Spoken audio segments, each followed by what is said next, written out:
మంత్రులు అన్ని శాఖల సెక్రటరీలతో సీఎం చంద్రబాబు సమావేశమయ్యారు. శాఖల వరకు వివిధ అంశాలపై CM Chandrababu deputy CM Pawan Kalyan చర్చిస్తున్నారు. జాతీయ ఆర్థిక సర్వేపైన సమీక్షిస్తున్నారు. వ్యవసాయం, జీఎస్టీ, జిల్లాలు, నియోజకవర్గాల వారీగా అభివృద్ధిపై చర్చిస్తున్నారు. విజన్ 2047 PPP మోడల్ స్వర్ణాంధ్రపై సమీక్షిస్తున్నారు. ప్రస్తుతం బాబు మాట్లాడుతున్నారు. లైవ్ ద్వారా చూద్దాం. 12,000 పెంచాం. ప్రతి నెల స్వచ్ఛాంధ్ర, స్వర్ణాంధ్ర మూడో శనివారం మనం నిర్వహిస్తున్నాం. 105 లక్షల మెట్రిక్ టన్నులు గార్బేజ్ క్లియర్ చేశాం. అంటే మొత్తం ఎక్కడ చూసినా గుట్టలు గుట్టలుగా చెత్త ఉంటే అవన్నీ క్లియర్ చేశాం. కొన్ని దిక్కల్లో అయితే గ్రౌండ్లో కూడా ఉంది గార్బేజ్. ఎక్కడ గొంతు దొరికితే అక్కడ వేసేసారు. దానివల్ల మొత్తం ఆ ఏరియా కంటామినేషన్, పొల్యూషన్ అయ్యే పరిస్థితి ఉంది. అవన్నీ కూడా తవ్వి కూడా తీసి డిస్పోజ్ చేసే పరిస్థితికి వస్తున్నాం. నేను ఒకటే చెప్పాను మన వాళ్ళందరికీ, మార్చి లోపల 100% క్లియరెన్స్ కావాలని చెప్పాం. రెండోది, ఎక్కడికక్కడ కాంపోస్ట్ని కన్వర్ట్ చేయడం, ఎనర్జీని కన్వర్ట్ చేయడం, సర్క్యులర్ ఎకానమీ పోవడం, ఇలాంటి కార్యక్రమాలు ముందుకు పోతున్నాం. ఇప్పుడే 1000 కోట్లతో రోడ్లు మరమ్మతులు చేశాం. ఇంకొక 3,000 కోట్ల రూపాయలు ఇస్తున్నాం.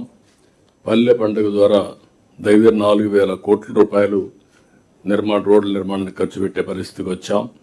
ఇలాంటి అనేక విధాలుగా రోడ్ ఇన్ఫ్రాస్ట్రక్చర్ కానీ నరేగాను సద్వినియోగం చేసి అసెట్స్ క్రియేట్ చేసే కార్యక్రమానికి ముందుకు పోతున్నాం.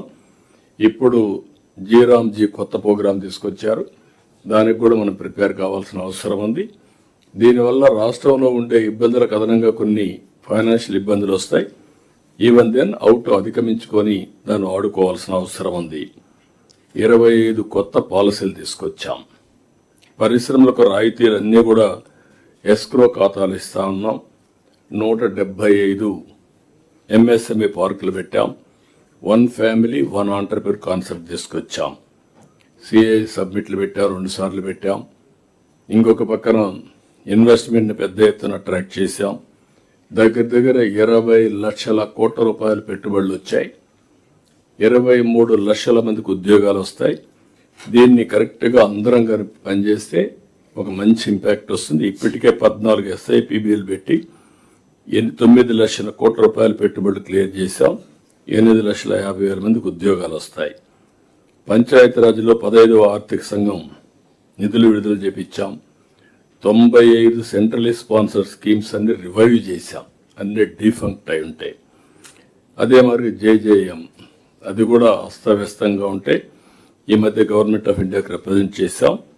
కొన్ని ఇప్పుడు చేసే పనులని పూర్తి చేస్తూనే ఇంకా డబ్బులు ఇవ్వాల్సిన అవసరం. తొందరలో క్లియరెన్స్ వస్తే ఒక 24,000, 25,000 కోట్ల రూపాయలు పెట్టుబడులు పెట్టి మళ్ళా వర్క్ అంతా కూడా కంప్లీట్ చేయాల్సిన అవసరం. దానికి కూడా మన వాటా కూడా మనం ఏ విధంగా చేయాలో చేసే పరిస్థితికి వచ్చాం. ఇంకొక పక్కన దీనివల్ల ప్రతి ఒక్క ఇంటికి కొళ్ళాయి ద్వారా నీళ్లు ఇవ్వాలనే సంకల్పానికి ముందుకు పోతున్నాం. విద్యా వ్యవస్థలో పెను మార్పులు తీసుకొచ్చాం. మెగా పేరెంట్స్ టీచర్స్ మీటింగ్ పెట్టాం. డొక్కా సీతమ్మ మధ్యాహ్న భోజన పథకం, సర్వేపల్లి రాధాకృష్ణ కిడ్స్, అదే మరి పారదర్శకంగా బదిలీలు, ఇవన్నీ కూడా మనం చేస్తూ ముందుకు పోతున్నాం. ఇంకొక పక్కన 2 సంవత్సరాల్లో మీరు చూస్తే గ్రోత్ కూడా రీజనబుల్గా మనది పెరిగింది. కాన్స్టెంట్ ప్రైసెస్లోనే మనం వర్కౌట్ చేస్తున్నాం. లాస్ట్ ఇయర్ 8.27 మనం వచ్చాం. ఈసారి 9.88 వచ్చాం. డబుల్ డిజిట్ కూడా రీచ్ కావాల్సిన అవసరం ఉంది. అవన్నీ మనం ఇన్ కోర్స్ ఆఫ్ టైం. GSTPకి పర్ క్యాపిటల్ ఇన్కమ్, ప్రజలకు ఆదాయం పెరిగితే మెరుగైన జీవన ప్రమాణాలు ఉంటాయి. దానికి కూడా నిర్దిష్టమైన ప్రణాళిక పెట్టుకున్నాం. అవి కూడా మనం డిస్కస్ చేసుకుందాం. గేట్స్ ఫౌండేషన్, అదే మరి టాటా TCS ఇద్దరు కలిసి సంజీవని ప్రాజెక్ట్ తీసుకొస్తున్నాం. డిజిటల్ హెల్త్ కేర్ని ప్రమోట్ చేస్తున్నాం. ఇంకొక పక్క యూనివర్సల్ హెల్త్ పాలసీ తీసుకొస్తున్నాం.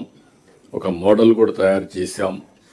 అది కానీ మొత్తం చేయగలిగితే ప్రపంచంలోనే ఫస్ట్ టైం సంజీవని ప్రాజెక్ట్ ఒక గేమ్ చేంజర్గా తయారవుతుంది హెల్త్లో.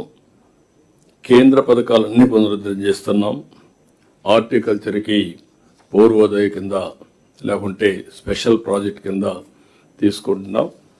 ఈరోజు దేశంలో హైయెస్ట్ హార్టికల్చర్ ప్రొడక్షన్ మనం ఉత్పత్తి చేయగలుగుతున్నాం.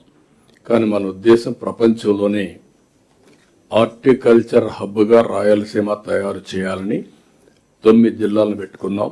ఆ 9 జిల్లాల్లో వాటర్ ఇవ్వడమే కాకుండా నెక్స్ట్ లెవెల్ డెవలప్మెంట్ మనం తీసుకొని ముందుకు పోతున్నాం. ఇది కానీ సవ్యంగా చేస్తే దగ్గర మనం ఖర్చు పెట్టేది కానీ ప్రైవేట్ ఇన్వెస్ట్మెంట్ కానీ ఒక్క హార్టికల్చర్లో 1,00,000 కోట్ల రూపాయలు పెట్టుబడులు పెట్టాలనేది ఒక ఆలోచన. పోలవరం ఘాట్ని పెట్టాం. I'm very happy. ఎందుకంటే నేను ఆ రోజు కూడా సోమవారాన్ని పోలవరంగా చేసి దానికోసం ప్రయత్నం చేశాం. నా 5 ఏళ్లలో మీరు చూస్తే డయాఫామ్ వాల్ పూర్తిగా పోయింది. ఒక్కొక్కసారి ఎన్ని ఇబ్బందులు వస్తాయనేది ఇది ఒక క్లాసికల్ ఎగ్జాంపుల్. 440 కోట్ల రూపాయలతో డయాఫామ్ వాల్ పూర్తి చేస్తే దాన్ని కాపాడలేక మొత్తం డ్యామేజ్ అయితే మళ్ళీ కొత్త డయాఫామ్ వాల్ 1000 కోట్ల రూపాయలు పెట్టి మళ్ళా చేస్తున్నాం. ఈ నెల నెక్స్ట్ మంత్కి అది పూర్తి అవుతుంది. 2027 పుష్కరాల కంటే ముందు పోలవరాన్ని పూర్తి చేసి జాతికి అంకితం చేసే బాధ్యత మనం తీసుకుంటున్నాం. దీనికి సహకరించిన ప్రతి ఒక్కరిని మనస్ఫూర్తిగా అభినందిస్తున్నా, ధన్యవాదాలు తెలియజేస్తున్నా. అమరావతి ఈరోజు మనం చూస్తే ఎన్ని విధాలుగా విన్యాసాలు చేయాలని చేశారు. శ్మశానం అన్నారు, ఎడారన్నారు,